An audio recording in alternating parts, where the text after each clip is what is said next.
You all really thought I was going to wait until Saturday?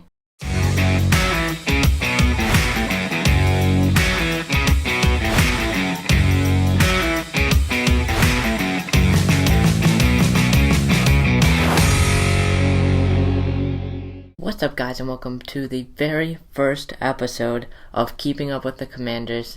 Today is a new era, a new beginning in Washington. We're going to be breaking down everything from the new name to the new jerseys, new logo, new helmets, new merch, everything. So I'm going to break this into basically two parts, the pros here and the cons, the parts I like about the release and the rebrand, and the parts I didn't like about the release and the rebrand.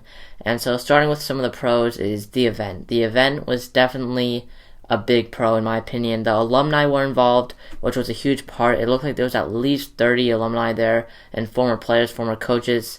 I saw Pierre Garçon, Jordan Reed, Bobby Mitchell. A lot of them were there.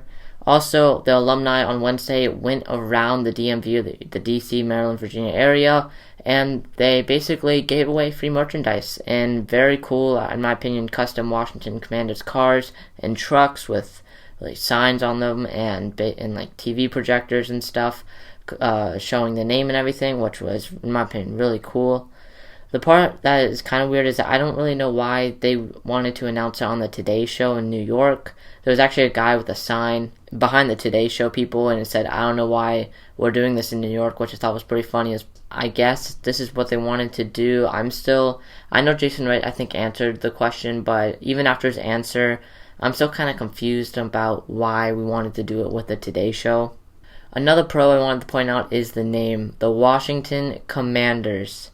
Now, I kind of like this. At first, I did not like it. When I first heard it 2-3 months ago, it was really to me. I didn't really. It was during that time when Red Wolves and Commanders were the top two, and then basically people sided on either the Commanders or the Red Wolves side.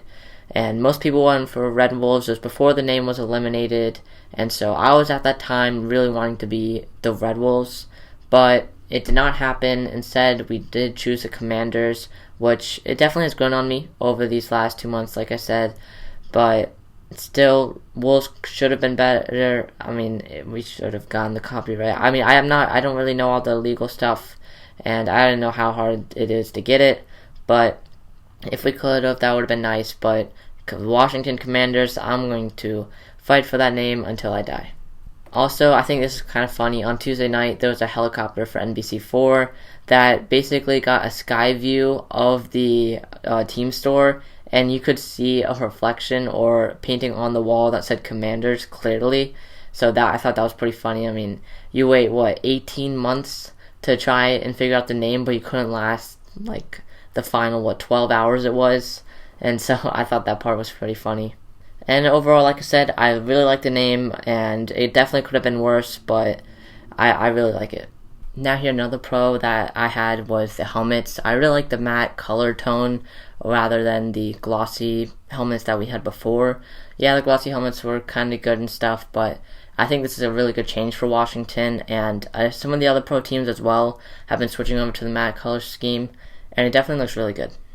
I also like how the burgundy is a little bit darker than what the Washington football team burgundy was. That was a little bit lighter, but now it's kind of a little bit darker, and I definitely like that more than I would say from the Washington football team colors. One little part of it is that I don't really like, it doesn't really match the red and white jerseys. I'll get more into that a little bit later with the jerseys and everything, but it doesn't really match the white and the red on the red and white jerseys, which is kind of weird, but I'll get into more of that later. And now for the cons, there were a few, I would say. First of all, being the merch. It's kind of a con, but I think that it will definitely be better and become a pro later on. At least I'm hoping so. Not much was sold, and not much right now is in the stores, and most of it is very basic.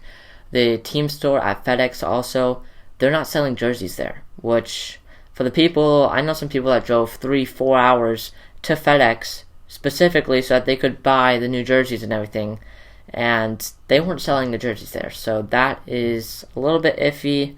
Another part of the jerseys is that they don't ship until May, which I kind of understand this. I mean, if you order too much jerseys, then someone could catch on that it's going to be Commanders and stuff, which, I mean, people already did, but if you order too much, then it kind of could become too obvious. And so far on the website of NFLshop.com, you can really only buy the burgundy jerseys, which in my opinion is the best, but I like to see the red and white ones and the black ones later on down the road. Now another con here is the logo, which I think is meh. It's not really of a con, but it's not a pro either. It looked like you took the Washington football team logo, right, and then you tilted it 45 degrees and you made it three-dimensional. That's what it looks like to me, which I know some people like it, some people don't really like it. The W, I think it's going to grow on me like what the name Commanders did, but right now I'm not feeling really the logo at all. And for the circle one, I saw this was again leaked where it said the People's Team like 3 months ago and everyone was making fun of it. It did become one of the logos of the Washington football team, but they did get rid of the saying of the People's Team, which thank you, because I think they had that on the logo and then they saw how much people hated it, and so I think that's a good bonus for them. And I didn't really think I like it, but then they put it on a gray sweatshirt and it looks really good. I don't really know why, but it looks really good on the gray sweatshirt for some reason. And now, I would say probably the biggest part, or one of the biggest parts, the jerseys that Washington released. They released 3 different jerseys, one being a main burgundy jersey with Commanders right above the number. It was a white number. It looked pretty good. I would definitely say it's my favorite. The second one being an all-white jersey. This one's for away. The burgundy one was for home. This one's for away. It's all white with, I believe, a red number in the middle, but then the red number's kind of like faded with white. It looks kind of weird to me. I definitely gonna have to look at it some more because it's kind of iffy and I don't really know why. I would say this is definitely my least favorite one out of the 3. And now for the third one, this one's definitely more of a Commanders look. It's an all black from helmet to shirt to pants, I'm pretty sure. The helmet is all black with a yellow number that the player's number is on the helmet with a W in the front, which kind of looks a little bit weird, but I have a feeling that they're going to take it off before the start of the season. For the jersey, it's all black, and it has a bunch of yellow patches just saying, I kind of want to say like random stuff. There's that circle logo I talked about on the arm sleeve, and it says some other stuff on the front and back. Plus, on the nameplate on the back, there's a big line above the name and a big line below the name, just like in the Commander secondary logo, which also I feel is a little weird, but I'm hoping they can get rid of that. If they can do some minor patches to these jerseys, they can definitely be top 5 in the league. It's just, right now, they're getting a lot of hate, especially the black one for some reason. I don't really know. I think the black one's the second best. For each jersey, I would give the burgundy one an 8 out of 10. For the white and red one, I would give that a 4 out of 10. And for the black one, I would give that a 6 out of 10.